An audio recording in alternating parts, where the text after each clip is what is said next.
Coming up on the April 2nd edition of Sports Extra, the baseball team was exercising some demons in the Bosch this weekend.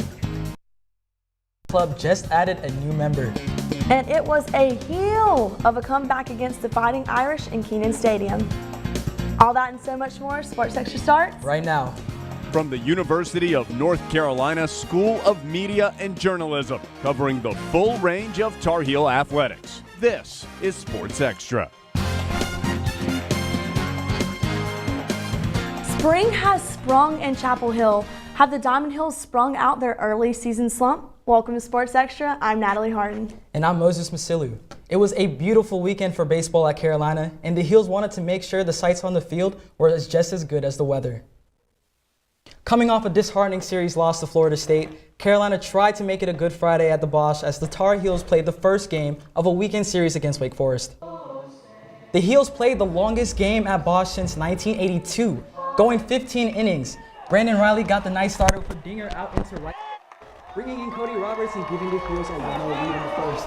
But in the fourth inning, the Demon Deacons took the lead 2-1, and it didn't last long for as Ashton McGee hit an RBI single that tied the game. Josh Hyatt carried the bullpen as the Heels went into extra innings, striking out 8 and allowing no runs. An opportunity to end the game in the 11th when Zach Cahagan attempted to steal home, but the Demon Deacons said not in our house and tagged him out. The MVP award goes to Brandon Riley, who ended the game after 10 scoreless innings on a walk-off. Heels win 3-2. Austin Bergener continued to show off this weekend when he threw a phenomenal 6 full innings in Game 2. But Wake still managed to get one off of him early in the game with this home run. And soon the Heels struck back as Cody Roberts snuck one right over the third baseman in the 6th, bringing in 2 Tar Heels. And to finish it off, who else but Michael Bush, who went yard and finished off Wake in the 8th inning. The Tar Heels take Saturday's game 6-1. And with the last game, UNC was looking for the sweep on Sunday. Heading into the 6th inning, the Diamond Heels trailed the Demon Deacons 4-1. But then with 2 runners on base, Zach Cahagan hits this 3rd home run of the season and tied the score at 4. It was a back-and-forth game with Wake taking the lead again in the top of the 8th, but Brandon Monterano responded in the bottom of the inning with his 7th dinger of the season, tying the game 6-6. Trying to avoid going into extra innings, Brandon Riley continued his MVP weekend and smacked a 2-run home run to seal the game in the 8th. North Carolina takes home the sweep, defeating Wake Forest 8-6. Now, the first ACC sweep of the season has Carolina feeling good going into the middle stretch of the season. And here to pitch some knowledge to us is baseball analyst Michael Coe. What was the key to this weekend's success, Michael? You know, Moses, last week I highlighted the hitting prowess of the Heels, but also criticized some of the lackluster pitching. And this weekend, it was the best of both worlds. Let's start at the plate. Against Florida State, it was first baseman Michael Bush doing the heavy lifting, and this week he passed the torch to center fielder Brandon Riley. Riley was an absolute stud against the Deacons, collecting 4 RBI and scoring 3 runs in 3 games. Riley was the hero in Game 1 with a walk-off single, and then he gave an encore performance in Game 3 with a tie-breaking home run. Coach Mike Fox hopes this means Riley has turned a corner, as the junior has batted a pedestrian .224 this season.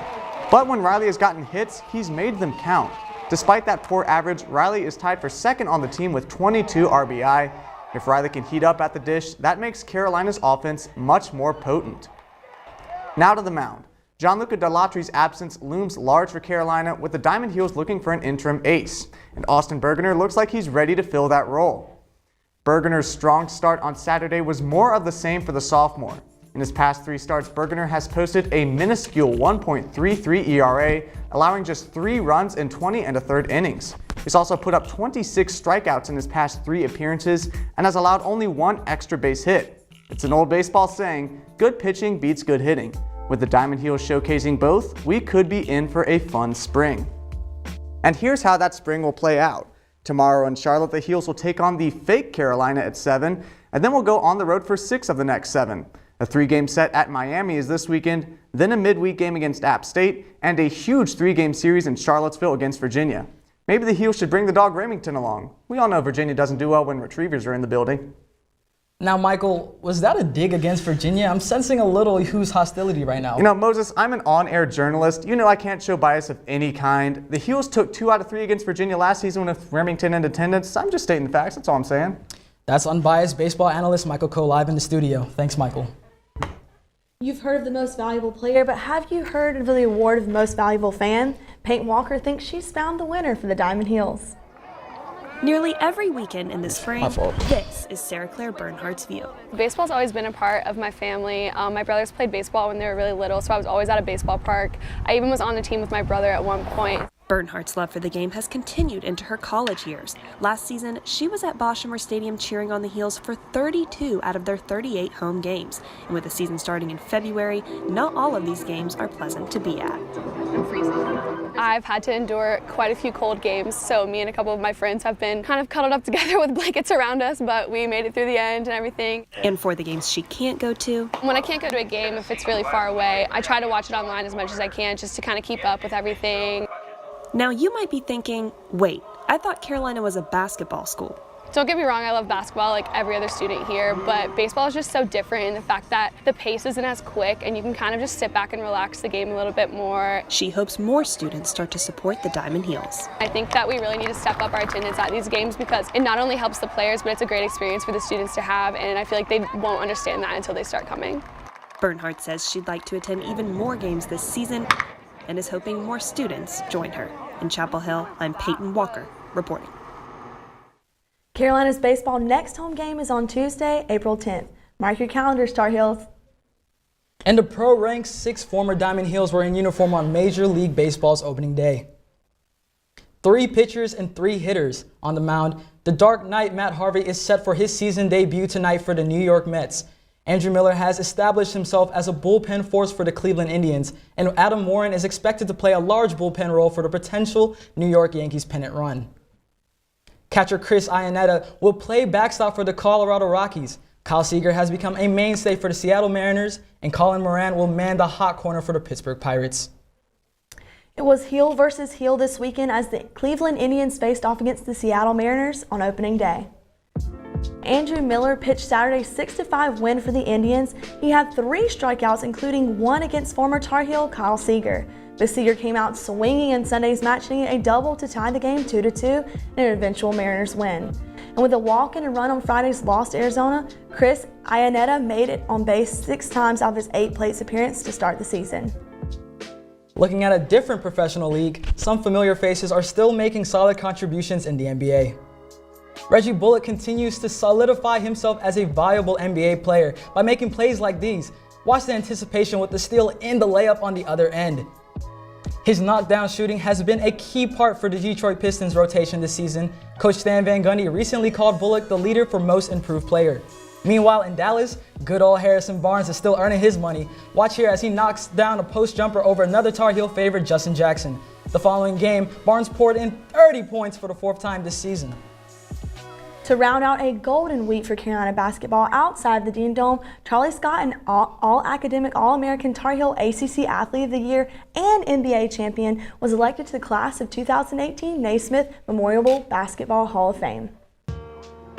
The first Black scholarship athlete to attend the university, Scott was one of the only 2 UNC players to score 2,000 points or more in only 3 seasons, and one of only 8 Tar Heels to win first-team All-ACC honors 3 or more times. Scott had several iconic moments highlighted by his performance against Duke in 1969, when he scored 40 points in the ACC championship to seal the win. Scott was a gold medalist and sported a 10-year professional career, including 3 All-Star appearances, and is the 10th Tar Heel to be elected to the Naismith Hall of Fame. Notre Dame had a lead in Keene Stadium this weekend. But it ain't clover till it's over.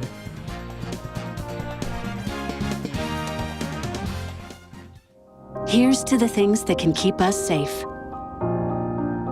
And now, those that we carry with us everywhere will bring us wireless emergency alerts. With the unique sound and vibration, you'll be in the know, wherever you are. Well, Thomas, you've got pre-diabetes. But with more exercise and a change in diet, it can be reversed. I've tried exercising. It just makes me hungry for bacon. I love bacon, too. And who really likes to exercise? Not me. Me neither. Nobody. So we're good? What? Oh, you still have pre-diabetes. Big time.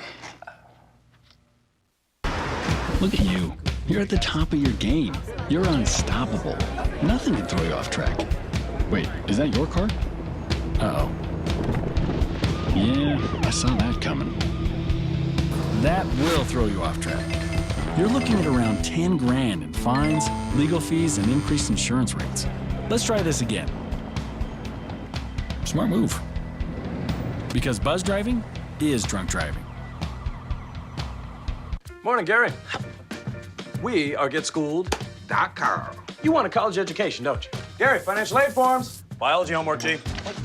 Picking a college, man. You and us go together like tacos and Tuesday. And I love tacos. I adopted Bento in 2010 from a shelter. As it turns out, we have very similar personalities. And this cat makes me make art because he's always motivating me to take pictures of him, to draw pictures of him.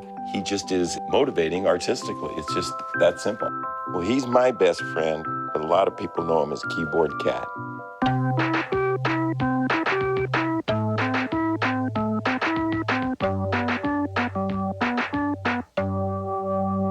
It's me, Artie. Come see what I collected from the Creative Galaxy in my idea box. Transform your world. Will you help me make art? Each one of our journeys keeps us. Before you throw it away, Hey, I have an idea. think outside the box. We'll never get older. Each one Go be amazing! Give your cardboard box another life. Recycle.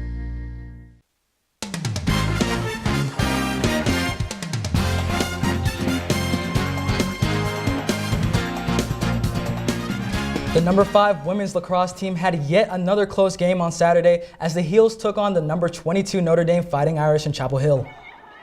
It was the Jamie Ortega show at Keenan Memorial Stadium. When the Heels were struggling, she took matters into her own hands, working to the right and scoring her first goal, and Ortega was not done, not even close.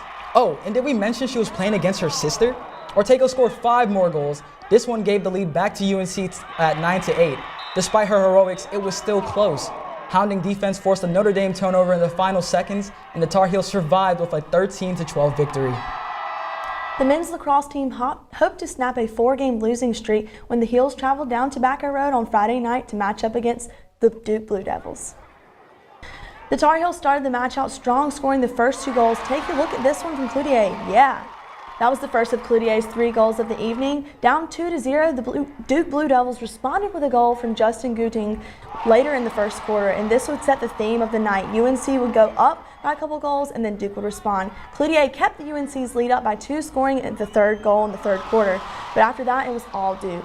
The momentum of the game changed when the Blue Devils scored 4 back-to-back goals. Peter Conley's goal sealed the lead for Duke early in the 4th quarter. Duke Blue Devils win 11-10. April is upon us, so that means it's officially time for some NCAA lacrosse tournament forecasting. And for more, we bring in lacrosse analyst Paul Beam. Paul, what are the chances that both the men's and women's team make it to the tourney? Well, Natalie, with a little more than a month before the selection shows, we have two teams going in very different directions. And because I like to get bad news out of the way first, let's start with the men. After a 6-0 start to the season, the men have dropped 5 straight, and a losing streak like that is incredibly difficult to overcome with a tournament field of just 16 teams. Good news for the men, though, their last 3 games of the season are against teams that are all ranked in the top 15. Winning all 3 of those games would put the men's record against the top 25 at 5-3, a respectable number that could be enough to steal an at-large bid into the field. The men have some work to do, but the women's squad is basically a lock for the tournament and has a chance to snag an all-important national seed. The women are currently ranked 5th in the nation, and a national seed of 6 or higher would guarantee the Tar Heels a first-round bye and at least 1 home game during the tournament. That's important because the Heels have been excellent in Chapel Hill this season as their home record sits at 5-1, including that overtime thriller against the defending national champs Maryland back in February. So to answer your original question, Natalie, I guarantee the women's lacrosse team will be in the NCAA tournament, and I'd say Carolina has about a 60% chance at a national seed of 6 or higher. The men, though, they'll have to win all 3 of their remaining games or win the ACC tournament to get into the NCAA tournament. I'd put them at about a 30% chance to make the field of 16. Back to you. Looks like Carolina fans' hopes of another 2 lacrosse titles in the same weekend are hanging on by a thread. That's lacrosse analyst Paul Beam in the studio. Thanks, Paul. Cone Kenfield Tennis Center was hopping on Easter Sunday as the men's tennis team hosted the Virginia Cavaliers. The 5th-ranked Tar Heels smashed visiting Virginia 6-1, taking the doubles point in the first 5 singles matches. Carolina improved to 4-1 in conference play, and they will play Louisville on Friday. The top-ranked women's tennis team looked to take some deacons to church on Thursday as Carolina hosted number 19 Wake Forest. The Heels quickly secured the doubles points with singles wins for McKenna Jones, Alexa Graham, Sarah Davatilla, and Jessie Aney. The Heels took the match. Sophomore Alexa Graham is now 19-0 in duels matches this season after defeating her opponent Wake in the 3rd set tiebreaker. Carolina will face off against Notre Dame this Friday in another ACC matchup. More than 120 teams competed at Raleigh Relays this weekend, and 2 Heels thumped the competition. In shot put, Daniel MacArthur placed first for the Heels with a throw of 17.95 meters. That was an entire meter farther than the second place spot. Later on, Jeremy Brown competed in the men's 1,500 meter run. It was a close one all the way until the 4th lap. That's when Brown started losing his opponents. He finished with a time of 4 minutes and 3 seconds. The Tar Heels will compete again this weekend at Duke. It's not just varsity athletes who are getting their steps in. Taylor Buck shows us that one UNC first-year step spanned the whole country. Grace Brood's first week of July sounds like a fairly normal week for a college student on break. She's flying out to San Francisco.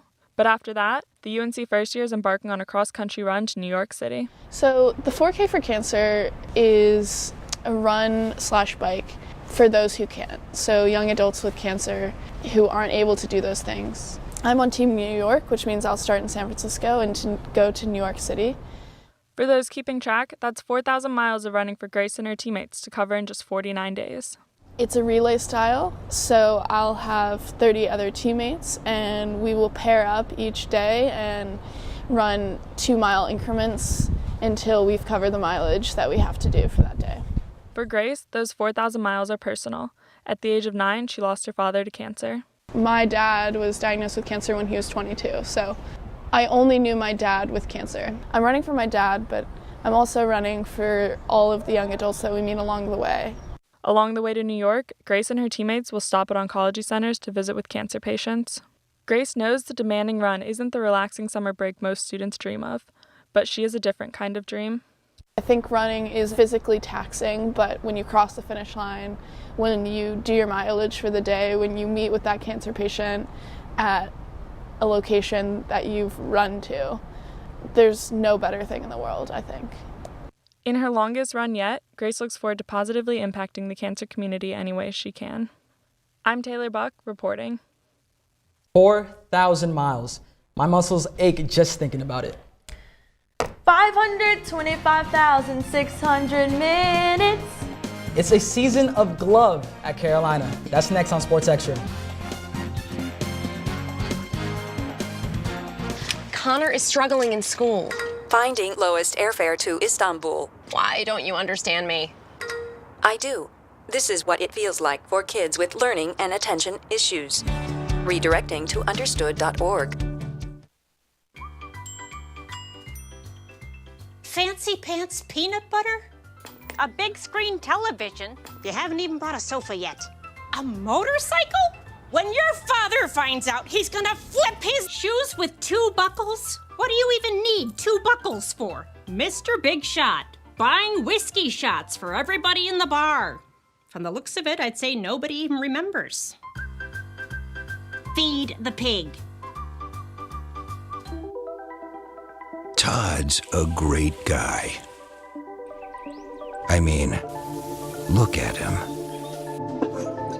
What a sweetheart. Attaboy. Wait, Todd, what are you doing?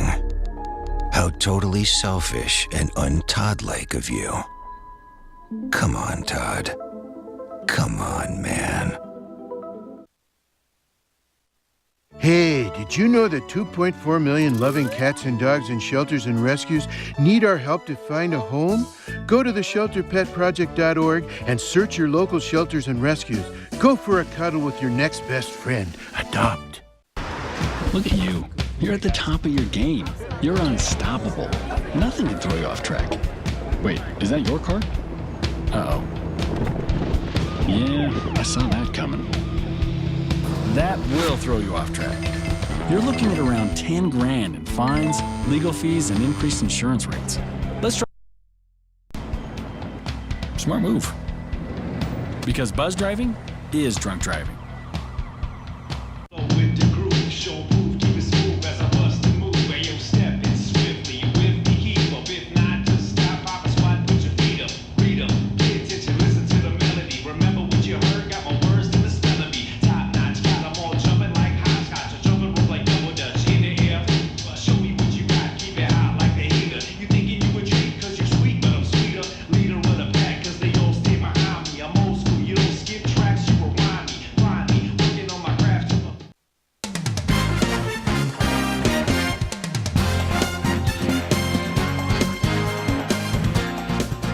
Having won 7 of the past 10, the softball team headed to Charlottesville for a 3-game weekend series against the Virginia Cavaliers. In Game 1, the Tar Heels were on fire. The Carolina already was up by 2. Berlin De La Mora hits a 2-run double in the 3rd inning to extend the lead to 4. Following 3 more runs, Katie Bailiff hits this double to send another runner in, making the score 8-0. Brittany Pickett closes the game out with 2 straight strikeouts, giving the Heels the mercy rule win in Game 1. Game 2 was a bit more competitive than Game 1. After 4 lead changes through 7 innings, the two teams found themselves going into extras. In extra frames, Carolina heated up, knocking in 4 runs to seal the game to victory. Megan Dre was dominant, going 4 for 5 at bat with 5 RBIs on the game. Final score, UNC 11, UVA 7. The final game saw the Heels come out early with 2-run lead, but Virginia quickly answered with 4 runs. Virginia later added to the lead on 2-run homer by Lacey Smith in the 5th inning. The Who's 3rd dinger of the game. The Cavaliers avoided getting swept in the series and came out on top with a final score of 10-5. It was a particularly good Easter weekend for one Tar Heel gymnast. Kasia Hislop has earned herself a place among some UNC greats. Kasia Hislop earned second-team All-America honors on floor exercise during 2018. The sophomore is Carolina's first All-America gymnast since Christine Robella in 2006. She scored a 9.95 twice, setting a new career high in the season opener and matching that personal best in her last home competition of the year. The sophomore also earned first-place accolades in 5 competitions and stood on the podium in 9 of 10 meets. The Carolina Boxing Club is a great way for students to learn a new sport, learn some self-defense, and stay active. But 2 of the club students' leaders are training for something way bigger. Adam Jordan has the story. If you join the Carolina Boxing program, the student trainers you'll meet aren't just passionate about training, they're passionate about competing, refining their carefully choreographed art through hours of training and a deep-seated love for the sport exemplified by their immense time commitment. Just ask Lee Ho. I have a basic student schedule, and then adding on top of helping out at boxing club, which is 2 hours of your day, and training 2 times a day. It's a lot. The great time demands of the sport didn't deter the competitor. It drove him to compete at a higher level. How do you know if you're so good if you don't test yourself? So I committed myself to competing at nationals, and I'm hoping to win the championship at 125 pounds. Head trainer Jake Beeson's desire to compete came naturally. I was an aggressive, angry high schooler. I didn't really have much of an outlet. But as the head trainer, Beeson has more responsibility than just training himself. So as the head trainer, I got to make sure everything's going right. You have to learn how to talk in front of people. You have to learn how to be embarrassed in front of people and not let that hold you down or let that change what you're doing in the moment. Going into nationals, 5th-year senior Beeson would like to avenge a defeat from the regional competition that he felt was an incorrect decision by the referee. Hopefully I fight the same guy again, have a different set of judges. I want to beat him, and I want to, I want to put that 5 years to good use. Both Beeson and Ho will aim to win in their respective weight classes this week at the national competition in West Point. That would certainly be a great payoff for all the time they've put into this effort. In Chapel Hill, I'm Adam Jordan reporting. Despite their passions for the sport, Lee and Jake say they'll hang up their gloves after graduation. Maybe you should shop at Harris Teeter or even Lowe's Foods. These Tar Heels shop at Gold Foods.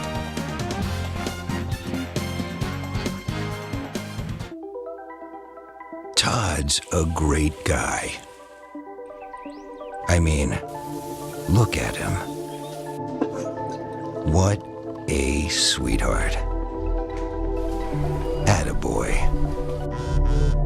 Wait, Todd, what are you doing? How totally selfish and un-Todd-like of you. Come on, Todd. Come on, man. Look at you. You're at the top of your game. You're unstoppable. Nothing can throw you off track. Wait, is that your car? Uh-oh. Yeah, I saw that coming. That will throw you off track. You're looking at around 10 grand in fines, legal fees, and increased insurance rates. Let's try this again. Smart move. Because buzz driving is drunk driving. They call me Prince like I'm royalty or something. But the places I've lived ain't no palaces. So I don't need grilled salmon or a new scratching post. Give me a cardboard box and a can of tuna and we're good. You can even change my name. I'm cool being the kitty formerly known as Prince.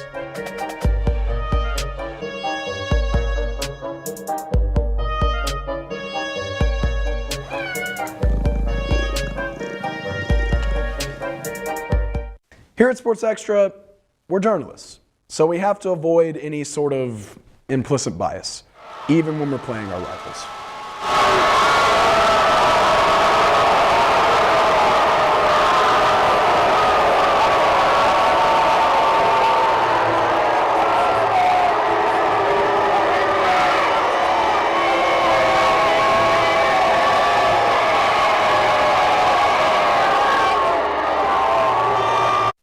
I just moved in with his family, and it's embarrassing.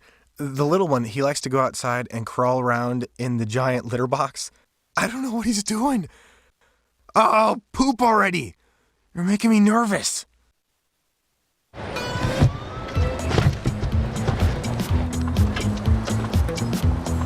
It's a short ride from your neighborhood to your naturehood. To find a neighborhood park or green space near you, visit discovertheforest.org.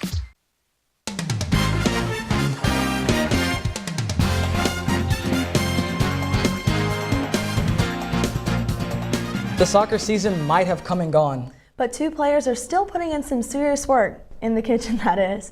Kat Meckamson has the story. Alex Comzia and Niels Bruning grew up with a passion for soccer and are huge assets for the Heels. Comzia started all 22 games this past season, but Bruning was out after an ACL tear during a scrimmage game. These days, the duo has added another passion. I found an interest in food when I first came to Carolina. When I first came to Lux, actually, and started living with Niels. Comzia and Bruning live in Lux apartments where they create gourmet meals for themselves and some lucky friends every night. Each credits his parents for his skills. My mother is from France, and she is a stay-at-home mom, and her passion is cooking. So I kind of had an idea of how to cook in the basics. He got recipes from his mother, I got recipes from my parents too, so that's how it all started. I was lucky enough to try one of the pair's specialties. I really like the Thai soup, which is what we're making right now. What can I say? It was 10 out of 10, whether the duo is on the field or in the kitchen. I'd say Alex is my best friend here. In Chapel Hill, I'm Kat Meckamson reporting. So Natalie, how are your cooking skills? I'm really good at cooking powdered mashed potatoes. Sounds pretty good. Well, that does it for this edition of Sports Extra. Have a good night.